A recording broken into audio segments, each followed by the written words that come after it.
নমস্কার বন্ধুরা, আশা করি সকলেই ভালো আছেন।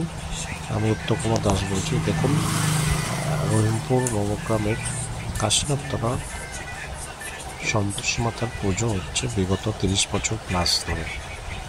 আজ দেখুন তার সুন্দর একটি মায়ের অপরূপ মূর্তি। আমি যখন ওটাতে ক্রস করছিলাম